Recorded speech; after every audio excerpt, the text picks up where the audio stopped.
Fíjense, quiero empezar el mensaje de hoy haciendo una pregunta. A ver, ¿qué es evangelio? Si ustedes... ¿Perdón? Eso, buenas nuevas, muy bien. Si ustedes tuvieran que explicarle a alguien qué es evangelio, ¿qué dirían? Buenas noticias, la mejor noticia. ¿Qué más? Poder. ¿Qué más es evangelio? Salvación. Ah, salvación, belleza, me gusta. A ver, ¿y esas buenas noticias qué son? ¿Buenas noticias de qué? De salvación. ¿Qué más? Esperanza, me gusta, belleza. ¿Qué más? Amor, sacrificio. ¿Qué más? Vida eterna, me encanta. Belleza.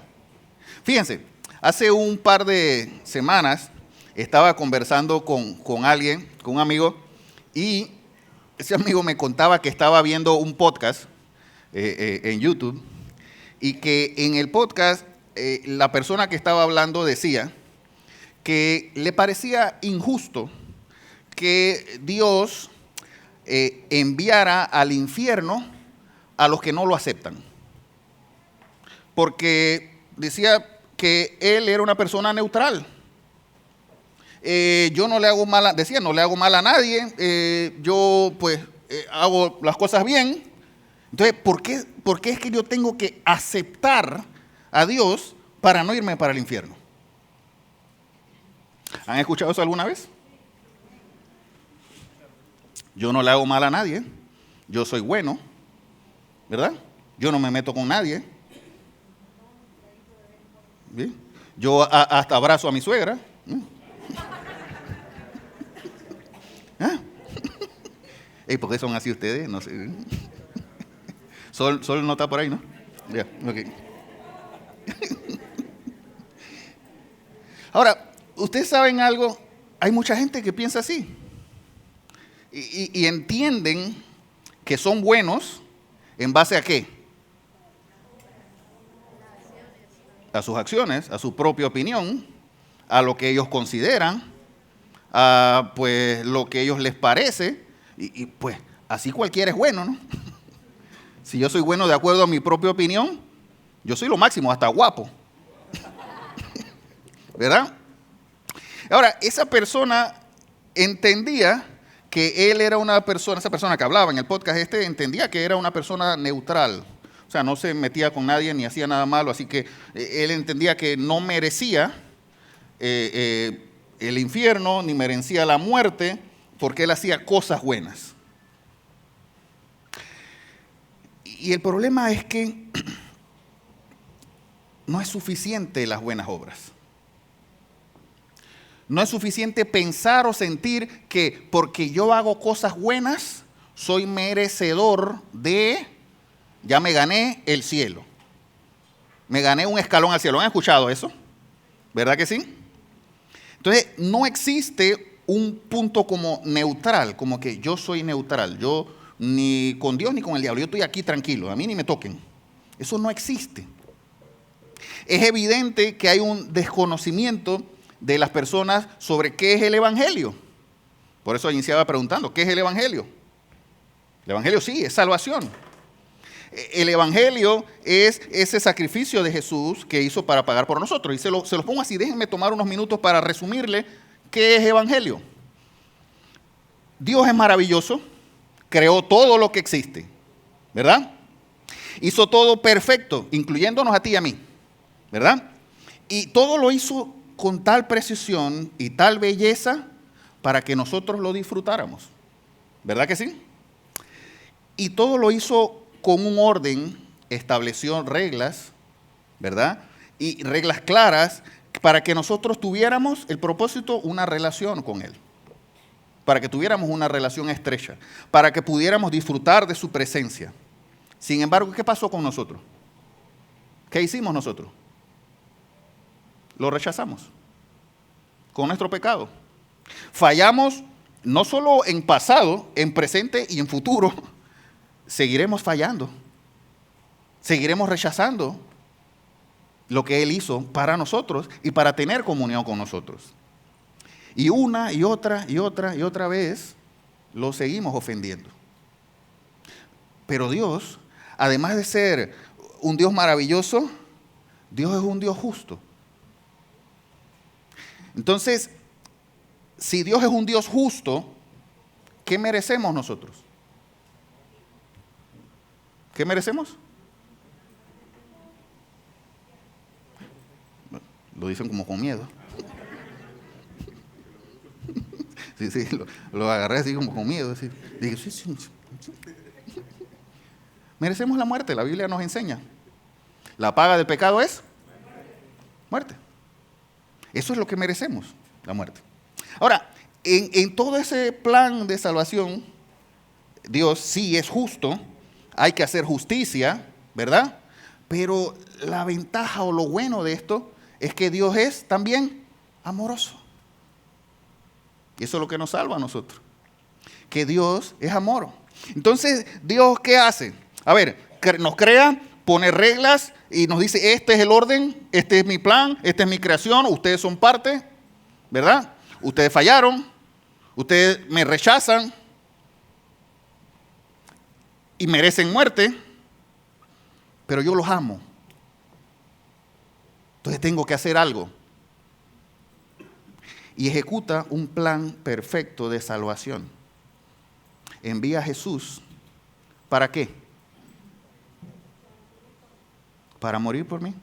A ver, envía a Jesús para que esa maldad o ese pecado que nosotros tenemos, esos delitos que hemos cometido.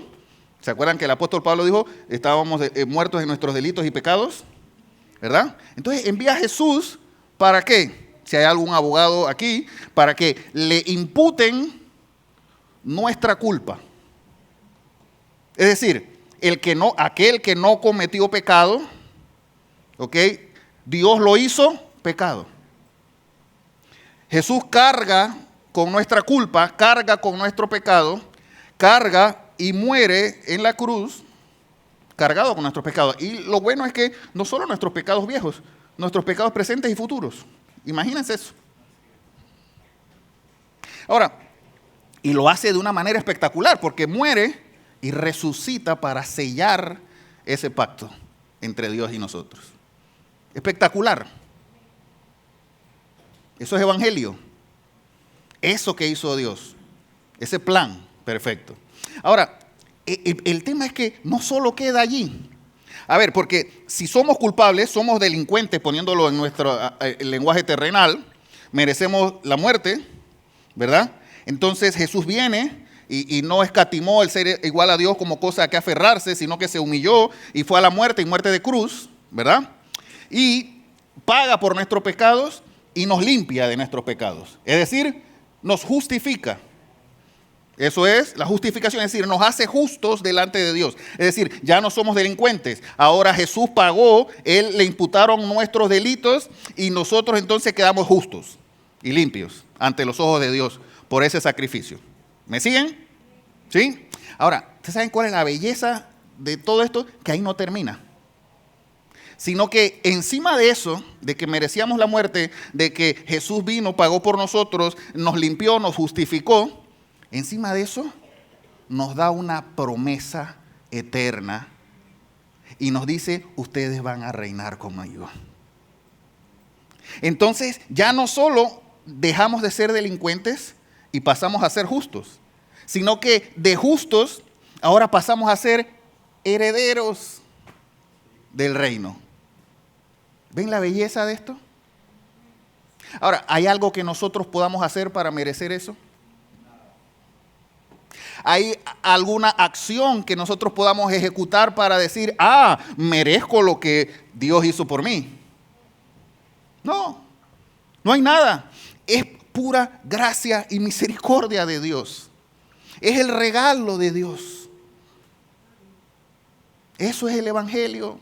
Esas son las buenas noticias. Las buenas noticias de que merecíamos la muerte. Jesús vino, nos limpió de nuestro pecado, nos hizo justos ante el Padre, ante sus ojos, y nos dio una promesa y nos dio vida eterna para reinar juntamente con Él y cantar Santo, Santo, Santo en algún momento.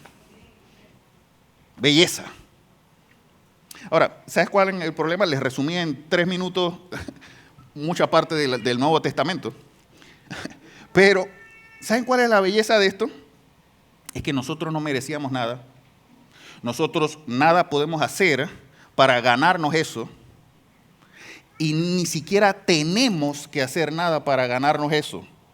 Cuando digo tenemos es obras, acciones. Sino simplemente, ¿por qué somos salvos? Por gracia. Y por la fe en Jesús de Nazaret. Es decir, Dios entonces hace todo eso y dice, como dice Juan 3:16, de tal manera amó Dios al mundo que dio a su Hijo para que ¿qué? Todo aquel que Él crea, exactamente. Es decir, lo que tenemos que hacer nosotros, nuestro trabajo aquí, es creer, es rendirnos, aceptar a Jesús como nuestro Señor y Salvador.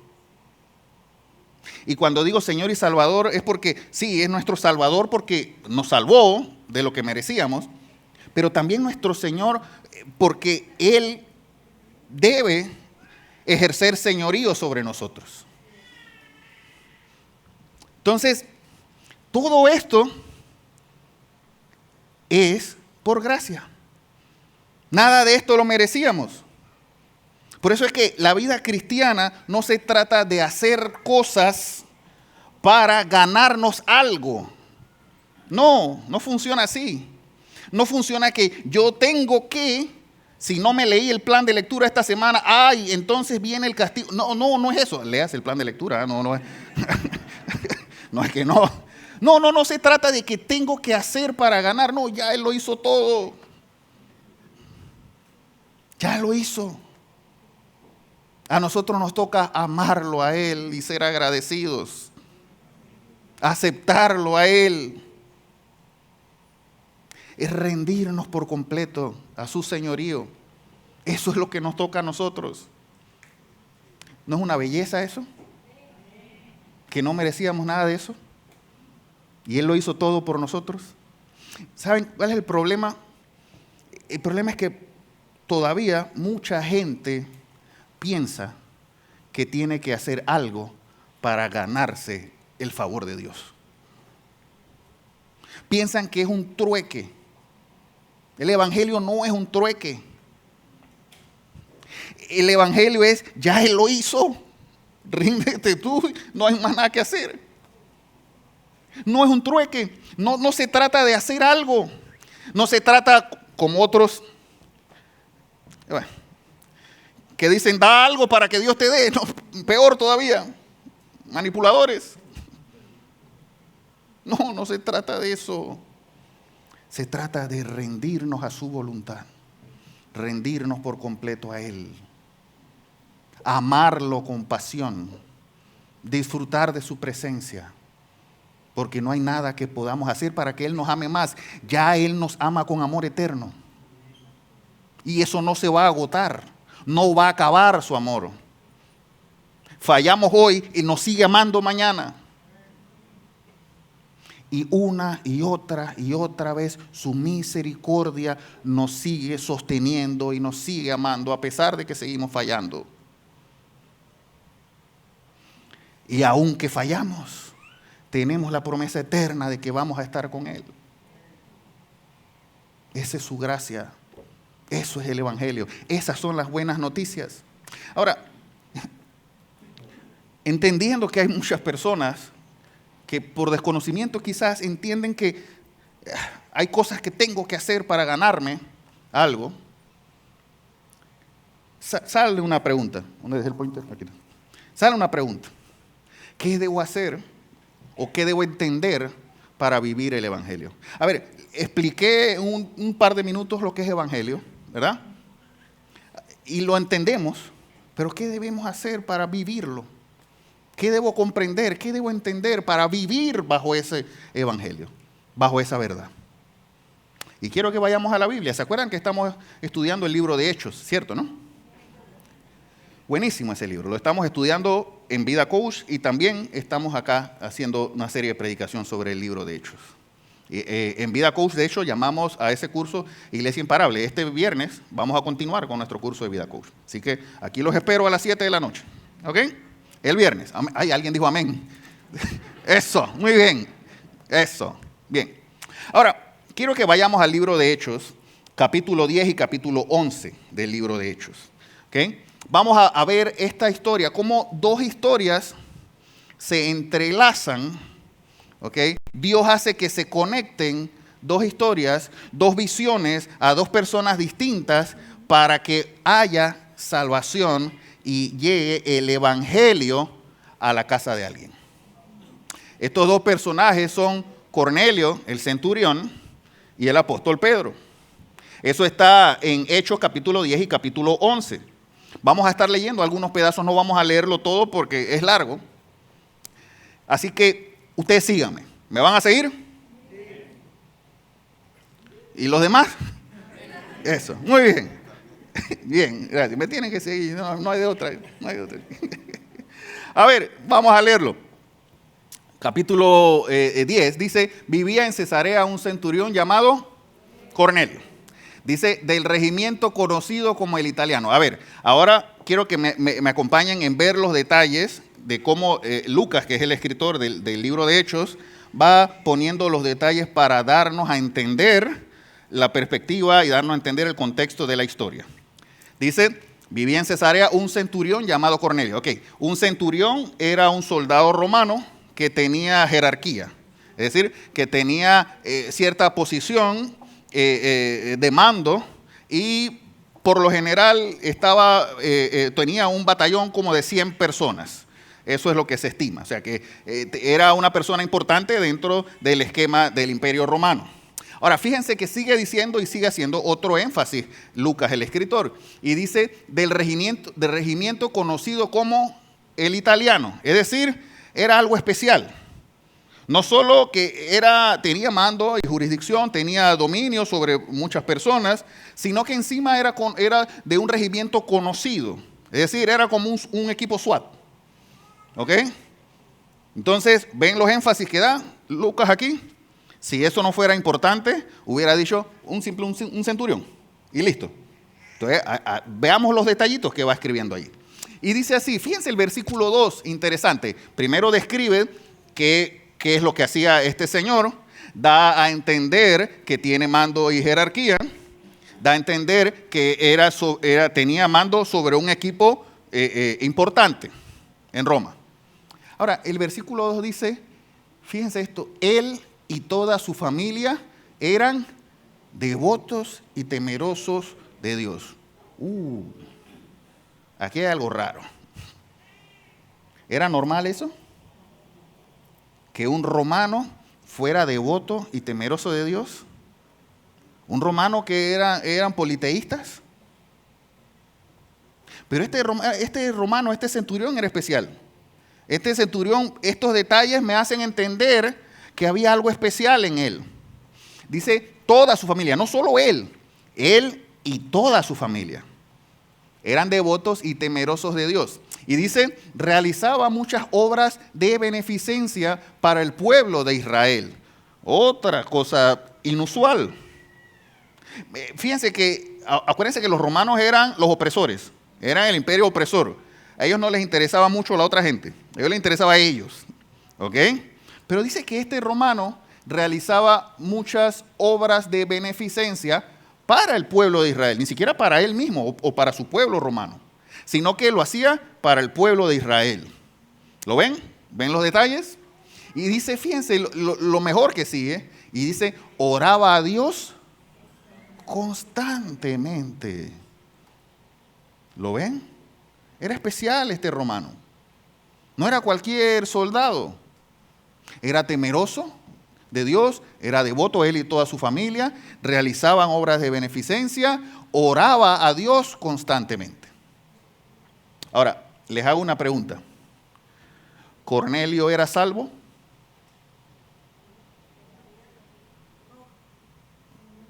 ¿No? ¿Quién dice que no? ¿Sí o no? No. ¿O sí? No. Fíjense, me gusta esa firmeza, esa seguridad. Muy bien. Fíjense, pero hacía buenas obras. Y dice que oraba. Vamos a seguir leyendo y vamos a ir descubriendo esto. Versículo 3.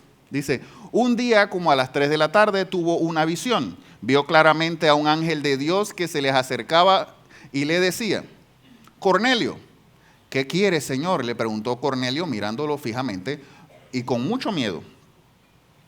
Dios ha recibido tus oraciones y tus obras de beneficencia como una ofrenda. Le contestó, aquí hay algo especial también. A ver, no solo era devoto, temeroso de Dios, hacía obras de beneficencia, oraba, sino que Dios había mirado con agrado su oración y sus obras de beneficencia. ¿Siguen? Vuelvo a preguntar, ¿era salvo? Me gusta esa seguridad. Muy bien. Y dice, Dios ha recibido tus oraciones y tus obras de beneficencia como una ofrenda, le contestó el ángel. Versículo 5. Envía de inmediato, le está diciendo el ángel, envía de inmediato a algunos hombres a Jope para que hagan venir a un tal Simón apoderado Pedro. Ahí se va poniendo interesante. ¿Ven que ya se está entrelazando la siguiente historia? Y dice, él se hospeda con Simón el curtidor que tiene su casa junto al mar. ¿Ok? Hago un paréntesis aquí. Pedro estaba en Jope. ¿Ok? Y en Jope, el capítulo anterior, Pedro había hecho una tanda de milagros, bueno, por el poder del Espíritu Santo, obviamente, una tanda de milagros ahí en Jope, y la noticia se había corrido ahí en Jope, y muchos habían creído ahí en Jope. De hecho, una señora de nombre Dorcas ¿está por ahí? Amén. Una señora ahí en Jope de nombre Dorcas enfermó y falleció. Y llamaron a Pedro. Y Pedro fue, se arrodilló frente a ella, mandó a salir a todos, se arrodilló frente a ella y le dijo, levántate. Y se levantó y resucitó. Y eso fue, todos creyeron allí. ¿De quién aprendió eso Pedro? Del maestro. Ahora bien, entonces Pedro se estaba quedando unos días en Jope. Lean todos esos capítulos, desde el capítulo 8 hasta el capítulo 11, léanlo en sus casas. Y ahí lo van a mandar a buscar. Dice, él se hospeda con Simón el curtidor que tiene su casa junto al mar. Después de que se fue el ángel que le había hablado, Cornelio llamó a 2 de sus siervos. ¿Ven que tenía autoridad Cornelio? Llamó a 2 de sus siervos, a un soldado devoto, otro más. Miren que hasta evangelizaba, parecía Cornelio. Tenía otro más devoto ahí. Y dice, un soldado devoto, de los que le servían regularmente. Les explicó todo lo que había sucedido y los envió a Jope. Es decir, les explicó lo que le había parecido el ángel, de que fueran a buscar a Pedro y los envió. Al día siguiente, mientras ellos iban de camino y se acercaban a la ciudad, Pedro subió a la azotea en Jope para orar. Era casi el mediodía. Tuvo hambre y quiso algo de comer. Mientras se lo preparaban, le sobrevino un éxtasis. Y sigue diciendo, versículo 11, vio el cielo abierto y algo parecido a una gran sábana que suspendida por las 4 puntas descendía hacia la tierra. En ella había toda clase de cuadrúpedos como también reptiles y aves. Y dice, levántate Pedro, mata y come, le dijo una voz. Dios hablándole a Pedro. Ahora, esto era un problema para Pedro. ¿Saben por qué? Porque Pedro era judío. Los judíos no tenían permitido comer estos animales. No. Sus leyes no les permitían hacer esto. Es más, las leyes judías no solo no les permitían comer estos animales, sino que no les permitían visitar las casas de los gentiles. Es decir, Pedro estaba en un momento donde Dios, de una manera sobrenatural, estaba quebrando sus prejuicios. Y es que lo que le estaba tratando de enseñar Dios a Pedro es, Pedro, hay un nuevo pacto. Pedro, este es el evangelio. Hay un nuevo trato entre ustedes y yo. Eso es lo que le estaba diciendo Dios. Sí, sé que tienes costumbres. Sé que tienes reglas. pero ahora la cosa cambió. Yo pagué. Ahora mi relación contigo y con todos es lo importante. Eso es lo que estaba sucediendo allí. Dios estaba quebrando paradigmas, costumbres y prejuicios de Pedro. Seguimos leyendo. Levántate, Pedro, mata y come, le dijo una voz. Y fíjense la respuesta de Pedro, poco atrevida, ¿no? Si Dios me dice mata y come con una voz así estruendosa, ¿verdad? Yo agarró miedo, yo, bueno, ¿cómo? A mí que no me tienen que decir mucho, a mí que no me tienen que decir mucho que coma, y si es Dios que me dice mata y come, ¿ah? Hay que comer, esto es de Dios. Bueno, y sí, miren lo que dice Pedro. De ninguna manera, Señor, replicó Pedro. Jamás he comido nada impuro o inmundo. Hay como un poquito de arrogancia allí, ¿lo ven? Señor, no, yo no voy a hacer eso porque yo no me junto con la chusma. Yo no como esa clase de cosas. Yo soy mejor. Yo soy pueblo escogido. Nación santa. Ya te lo saben ustedes, ¿eh? Ustedes se lo saben como que ustedes lo repiten también, ¿eh? Eso es lo que estaba diciendo Pedro. Pedro estaba controlado por sus prejuicios. Y sigue diciendo, por segunda vez le insistió la voz. Y fíjense lo que le dice ahora, lo que Dios ha purificado, tú no lo llames impuro. Dios le estaba diciendo, ya las reglas cambiaron. Yo purifiqué todo. Yo vine, me humillé, morí por ustedes, me sacrifiqué, pagué por sus pecados, hice un nuevo pacto con ustedes, les di salvación, rompí con estos paradigmas y todas estas cosas. No llames impuro lo que yo acabo de santificar, le está diciendo a Pedro. Estaba rompiendo los prejuicios que tenía Pedro. ¿Saben para qué? Para que Pedro fuera, obedeciera y llegara salvación a la casa de Cornelio. Ahora vamos a ir viendo cómo sigue entrelazando la historia. Y sigue diciendo, ¿esto sucedió cuántas veces? Para que te quedara claro, Pedro. 3 veces sucedió.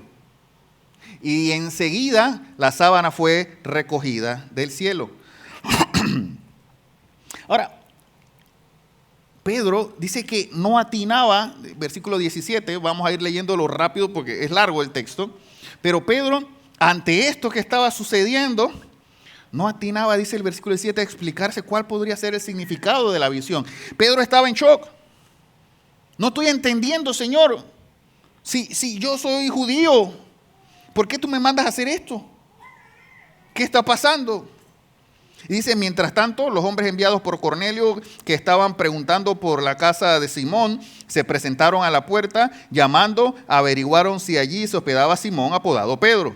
Y dice que mientras Pedro seguía reflexionando sobre el significado de la visión, fíjense que dice reflexionando, no dice quejándose. ¿Lo vieron? Reflexionando sobre el significado de la visión, el Espíritu le dijo, mira, Simón, 3 hombres te buscan, date prisa, baja y no dudes en ir con ellos, porque yo los he enviado. Pedro bajó y les dijo a los hombres, aquí estoy, yo soy el que ustedes buscan, ¿qué asunto los ha traído por acá? Y ellos le contestaron y le relataron la misma historia de lo que Cornelio había visto. Cornelio, recuerden la visión, vio un ángel que le dijo, ve a buscar a Pedro. ¿Ok? Y estos hombres le dicen, hey, mi jefe, Cornelio, acaba de ver un ángel y dice que te vinieron a buscar a ti. Así que acompáñanos, Pedrito. ¿Ok? Vamos, que tenemos camino largo. Y entonces dice que Pedro los invitó a pasar y los hospedó. Y al día siguiente, Pedro se fue con ellos acompañado de algunos creyentes de allí de Jope. Es decir, no se fue solo Pedro, se fue con algunos. Y un día después llegó a Cesarea, ¿sí? Caminaron un día entero. ¿Lo vieron? Que no estaba tan cerca. Y entonces dice, Cornelio estaba esperándolo con los parientes y amigos íntimos que había reunido. Al llegar Pedro a la casa, Cornelio salió a recibirlo y postrándose delante de él, le rindió homenaje. ¿Vieron la mentalidad del romano? ¿Ven lo que les dije? Los romanos eran politeístas. Los romanos adoraban al César. ¿Ok? ¿Vieron cuál fue la reacción de una vez de Cornelio? Arrodillarme ante Pedro. Ahora fíjense la belleza de la respuesta de Pedro. ¡Ey, ponte de pie! Que solo soy un hombre como tú. ¿Qué estás haciendo, Cornelio? ¿Saben? Mientras leía esto, Miguel, después edítame esta parte. Mientras leía esto me ponía a pensar, ¿sabes cuánta gente necesita leer esa parte? ¿Cuántos líderes que quieren que les besen el anillo, que les hagan la venia, que les tiren alfombra? Y Pedro, lleno del Espíritu Santo, quien había caminado con Jesús, le dijo, no, Cornelio, ¿qué estás haciendo? Levántate, yo soy igual que tú. ¿Lo ven? Sigue diciendo, Pedro entró en la casa conversando con él y encontró a muchos reunidos. Entonces les habló así. Y fíjense lo que dice Pedro aquí cuando ya llegó a la casa de Cornelio. Ustedes saben muy bien, ojo, que nuestra ley prohíbe que un judío se junte con un extranjero o lo visite. ¿Lo vieron? Era un problema comer esos animales, pero también era un problema llegar a la casa de Cornelio.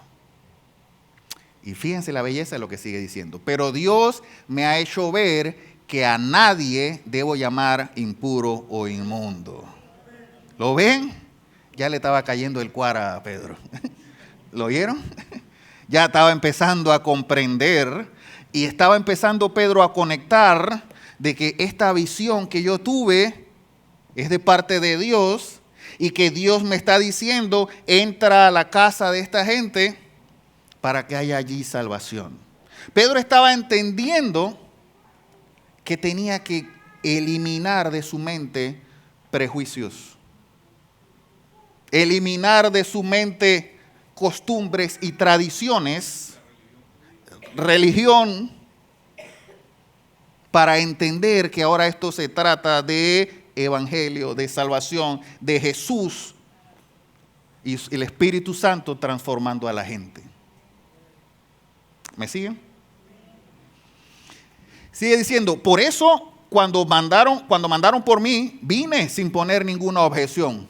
Ahora, permítame preguntarles, ¿para qué me hicieron venir? Dice Pedro. Ok, ya estoy aquí, ya entendí que Dios me mandó. Ya entendí que Dios está rompiendo mis paradigmas, está rompiendo mi mentalidad, está rompiendo mis prejuicios, ya lo estoy entendiendo, estoy viendo el asunto, pero díganme, ¿para qué me llamaron? Sigue diciendo Pedro, ¿para qué me hicieron venir? Y Cornelio le relata la misma historia. Por tercera vez le dice, a mí se me apareció un ángel y me dijo que mis obras y lo que yo hacía y mi oración había sido escuchada y que mandara a buscar a un tal Pedro. Y bueno, tú estás aquí, así que habla, Pedro, pues. Dime, Pedro. Y ahí Pedro entiende. Y ustedes saben que a Pedro no había que picarlo mucho para que empezara a hablar. ¿Se acuerdan? Que le había predicado a 5,000 y le había predicado a 3,000 y le había predicado hasta los que estaban en Judea y hasta en el Sanedrín. Y Pedro no tenía problemas para hablar. ¿Se acuerdan, verdad? Así que Pedro aprovechó la espectacular oportunidad que tenía en sus manos, entendiendo que Dios lo estaba llevando a romper paradigmas, a romper una mentalidad quizás cerrada. Dios lo estaba llevando a comprender que tenía que quitarse los prejuicios que los estaban atando y que quizás estaban impidiendo que tuviera compasión hacia otros afuera. Y empieza a predicarle el evangelio a Cornelio y a toda la casa.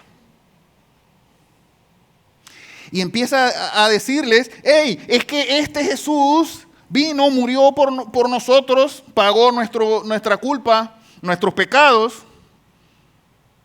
Está sentado ahora a la diestra del Padre. Ese es el evangelio. Le muestra a Cornelio y a toda su familia el evangelio. Y fíjense lo interesante de esto, porque dice que Pedro tomó la palabra y dijo lo siguiente.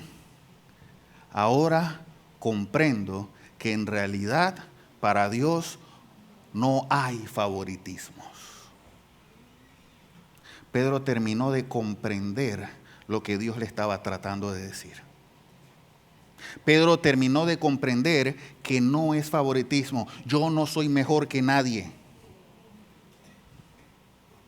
Pedro terminó de entender que esto se trata de Jesús y de su salvación para nosotros. Se trata del poder del Espíritu Santo transformando a todos. Y le dice, sino que en toda nación Él ve con agrado a los que le temen y actúan con justicia. Por eso es que el apóstol Pablo escribió también y dijo, hey, ya no hay rico, pobre, ya no hay esclavo ni libre, ya no hay judío ni gentil, todos somos uno, un mismo Señor, una misma fe, un mismo bautismo. Exactamente esto. Romper nuestros prejuicios que dividen. Romper esos prejuicios que crean brechas. No, lo que estaba diciendo el Señor es, anda allá para que haya salvación allá en la casa de este romano. Quítate esa mentalidad.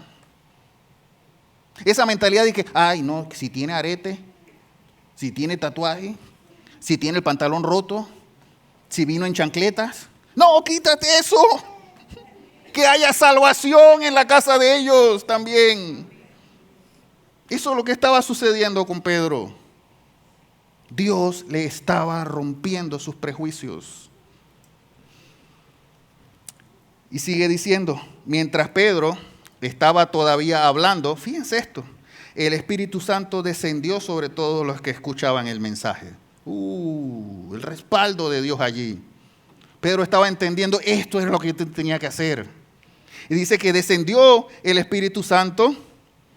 Y dice que, fíjense esto, los defensores de la circuncisión, es decir, ¿se acuerdan que él se había llevado un grupito de Jope para allá? ¿Se acuerdan? Bueno, esos eran los defensores de la circuncisión. Los que decían, yo no me junto con la chusma, esos eran. Los defensores de la circuncisión que habían llegado con Pedro se quedaron asombrados de que el don del Espíritu Santo se hubiera derramado también sobre los gentiles. Pero ¿saben qué? Llegó salvación a la casa de Cornelio, a su familia y a sus amigos. Por el poder del Espíritu Santo y el Evangelio de Jesús. Entonces Pedro respondió, ¿acaso puede alguien negar el agua para que sean bautizados estos que han recibido el Espíritu Santo, lo mismo que nosotros? ¿Algo impide que sean bautizados? No, y los bautizó a todos. Allí mismo, Pedro mandó que fueran bautizados en el nombre de Jesucristo. Y llegó salvación a esa casa. Porque Pedro entendió que no se trata de grupitos, de prejuicios, de costumbres, sino se trata del poder del Evangelio actuando en nosotros y a través de nosotros. ¿Me siguen? Esta historia, léanla, insisto, léanla en sus casas, desde el capítulo 8 hasta el capítulo 11 de Hechos. Nos enseña dos principios fundamentales de qué debo comprender para vivir el Evangelio. Vivir de esta manera. Entender lo que Dios quiere hacer y que no limitemos a Dios con nuestros prejuicios. Y lo primero que tenemos que entender es, las buenas obras no son suficientes. No. Cornelio pensaba que sí. Cornelio pensaba que, bueno, yo hago buenas cosas, hago buenas obras para los judíos, yo oro, yo, bueno, me mantengo bien, yo creo, pero no es suficiente. Las buenas obras no son suficientes. Las buenas obras sí son consecuencia de nuestro agradecimiento por Dios. No es que ahora diga, bueno, ya no tengo que hacer buenas obras. Bueno, Daniel, agárrate porque nadie va a hacer buenas obras. No, así no. Eso no es lo que estoy diciendo. Sino que las obras nuestras son consecuencia. Consecuencia de que somos agradecidos con Dios por todo lo que Él ya ha hecho por nosotros. Pero no son nuestras obras las que nos traen salvación. No son nuestras obras o por nuestras obras que merecemos algo nosotros. Las obras no son suficientes. Lo que Dios quiere es que nos rindamos por completo a Él. Que nos conectemos con Él como nunca antes. Eso es lo que quiere el Señor. Que nosotros de día y de noche meditemos en Él y oremos hacia Él, disfrutemos de su presencia, lo busquemos, agradecidos por lo que ya Él hizo, por lo que ya Él pagó. El problema es que sí, mucha gente se queda estancada pensando todavía que son las obras. Pensando de que porque yo sirvo en la iglesia, entonces merezco. No. Servimos porque somos agradecidos, porque Él pagó por nosotros. Entregamos nuestras vidas, nos levantamos, nos esforzamos aquí y afuera de aquí, porque estamos agradecidos por Él, por su misericordia y su fidelidad. De eso se trata. Las obras no son suficientes. Cornelio tenía buenas intenciones, era devoto, servía, pero ¿era salvo? No había llegado salvación a su casa, porque no había reconocido a Jesús como su Señor y su Salvador. No había entregado su vida a Jesús. Hacía cosas buenas pretendiendo que sí, pero no. Fue cuando recibió el Espíritu Santo, cuando aceptó a Jesús, cuando Pedro le predicó, cuando fue hasta allá Pedro, que llegó la salvación a esa casa. Y Dios planeó todo esto. Dios movió a Pedro, le habló en visión a Cornelio y coordinó un encuentro. Y Pedro fue instrumento en sus manos para que llegara la salvación a su casa. Quizás algunos digan, yo soy bueno, yo creo en Dios, yo creo en Jesús. Así me pasó una vez a mí, hace unos pocos años cuando estaba en la universidad. Me pasó. Pero ahí está el problema, ¿ustedes por qué se ríen? Sí, la semana pasada. Yo le estaba hablando a un compañero de Jesús. Y él me dijo, mira, yo creo en Jesús, yo creo que ahí, bueno, pues, y ahí me voy, pues, porque ya yo así me manejo. Ay, ya la vida. No, es más que eso. Es entregarnos, es rendirnos a su voluntad. Es que Él sea realmente el Señor de nuestras vidas. Fíjense lo que dice Efesios, el apóstol Pablo escribiendo, Efesios capítulo 2, porque por gracia ustedes han sido salvados mediante la fe. Esto no procede de ustedes, sino que es el regalo de Dios. Y dice, no por obras para que nadie se jacte. No es obras. No merecemos nada. No podemos hacer nada para que Dios nos ame más. Ya Él nos ama y lo seguirá haciendo.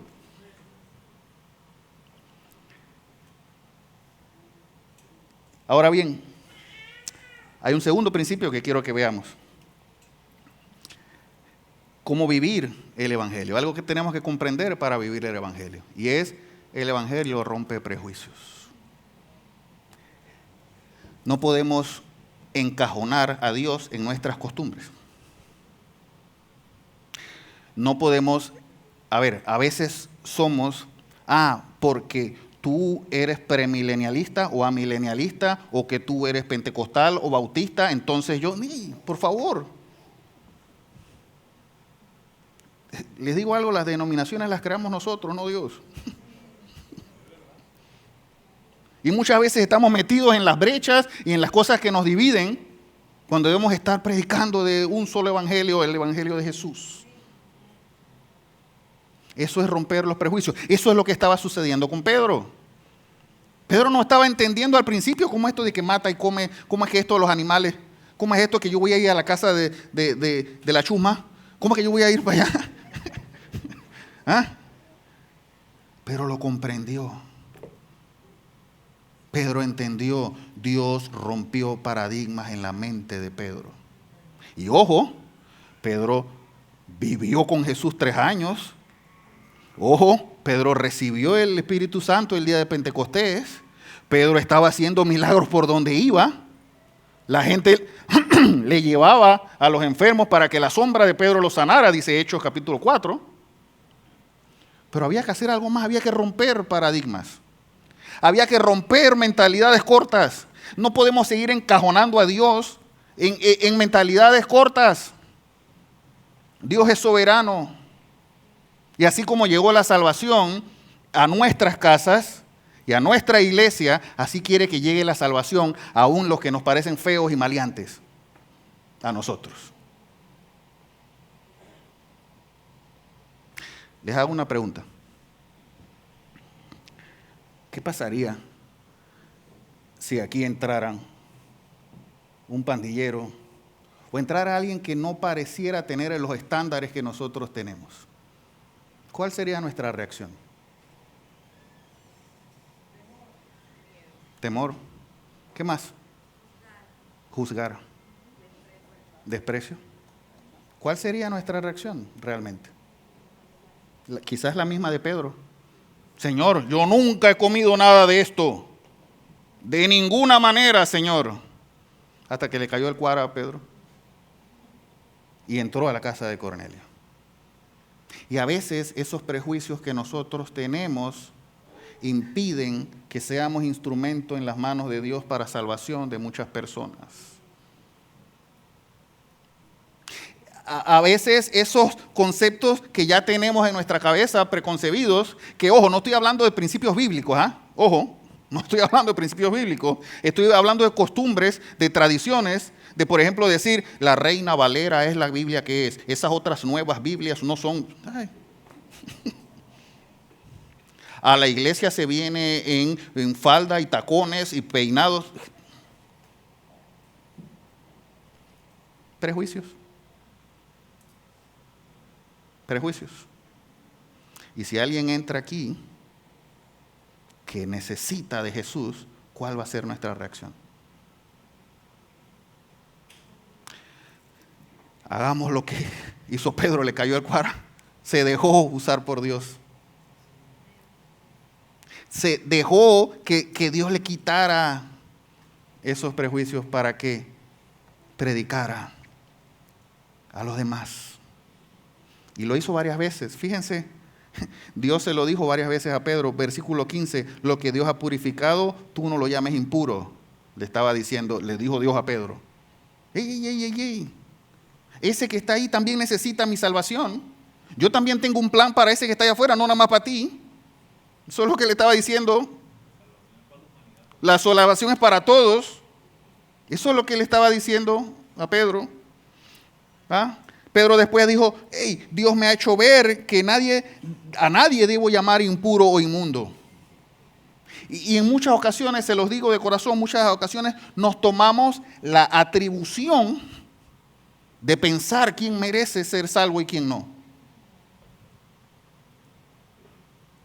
Nos tomamos la atribución de decir, no, a él yo no le hablo porque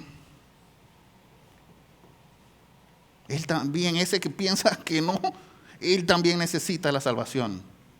Y ese también puede ser instrumento en las manos de Dios, así como nosotros somos instrumentos en las manos de Dios.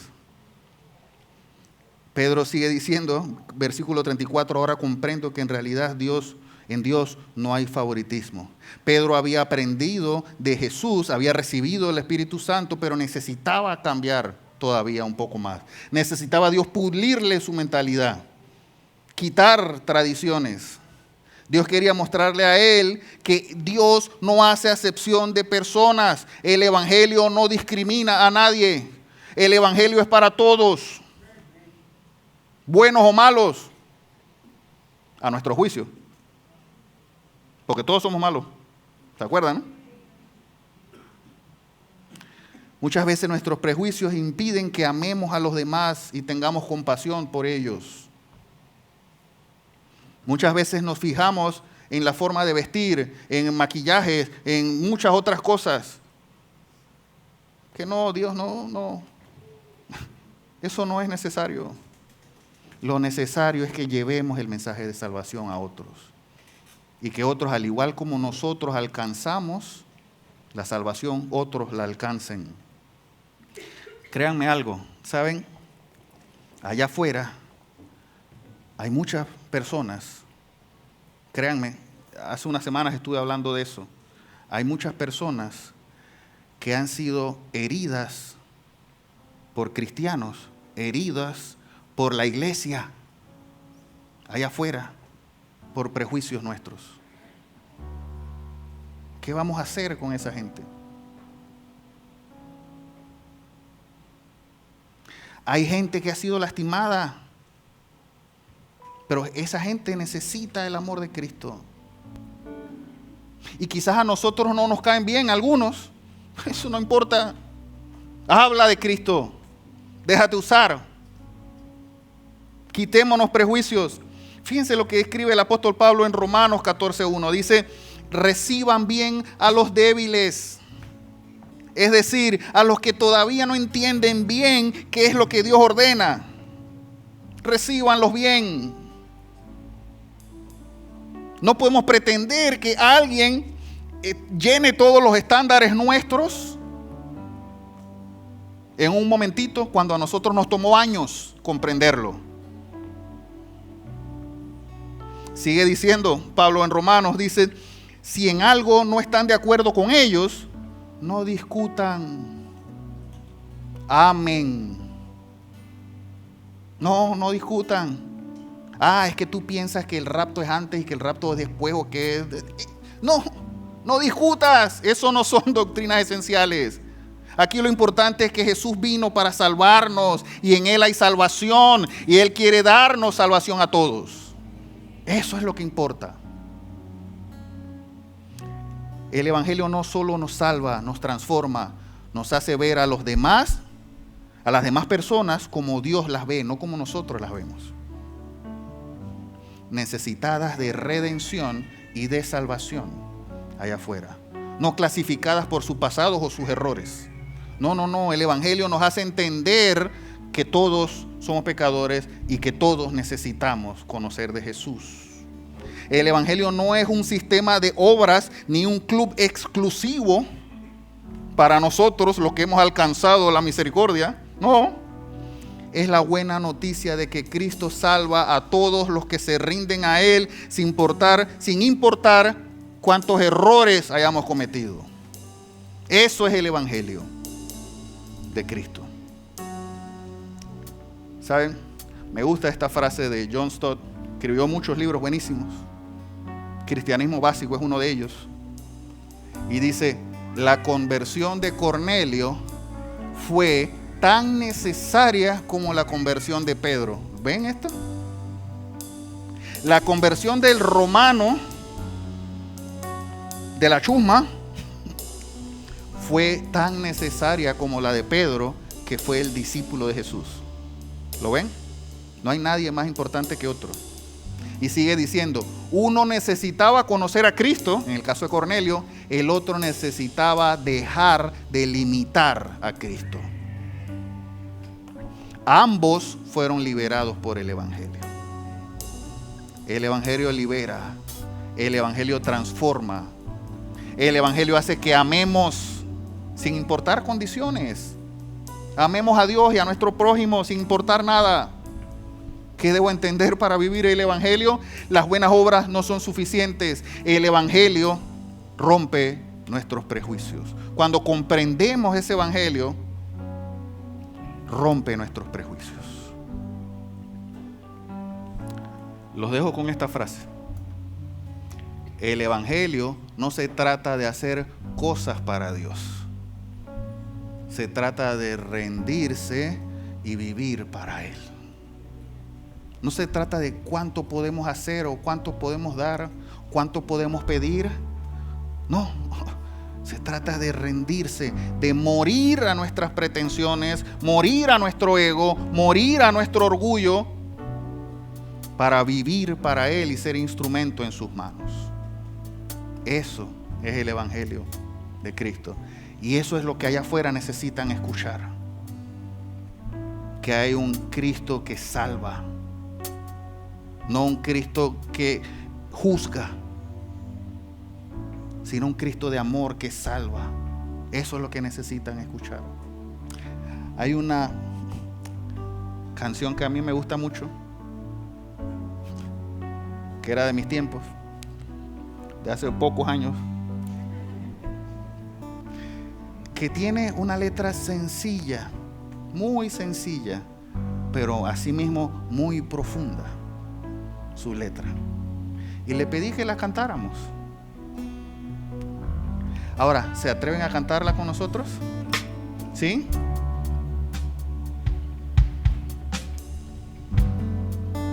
No basta solo con cantar, no basta solo con decir, no es suficiente solo con querer,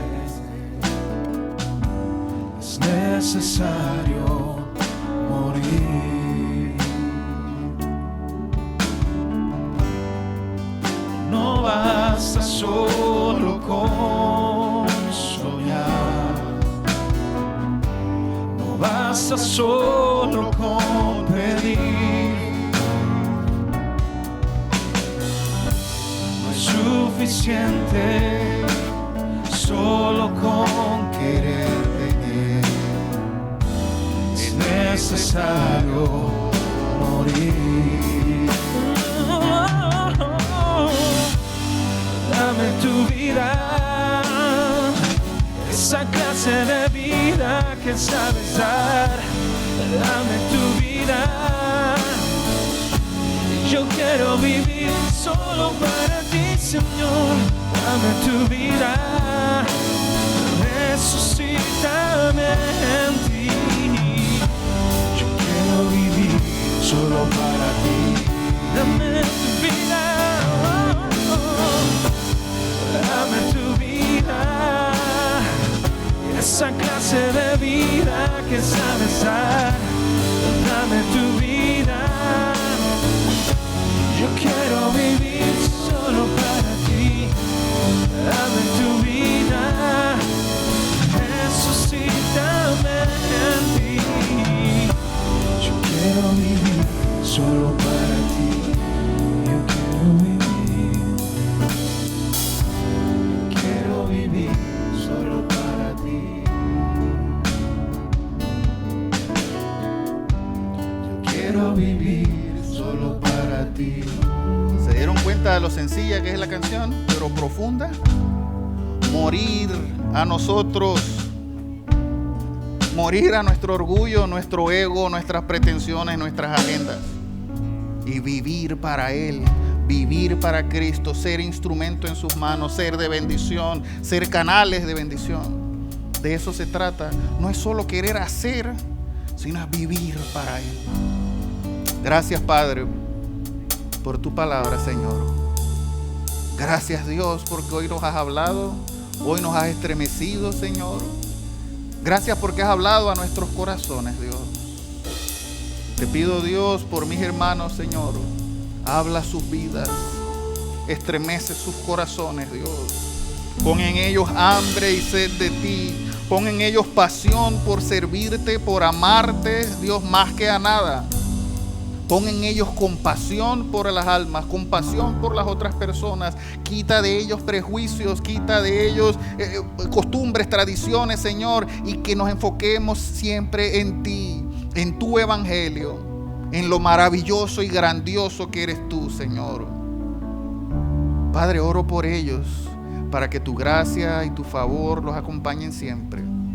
Que donde sea que estén, ellos sean luz y sal de este mundo. Que amen a sus prójimos, aún a sus enemigos. Que los amen y que lleven el mensaje de salvación donde sea que estén. Gracias, Padre.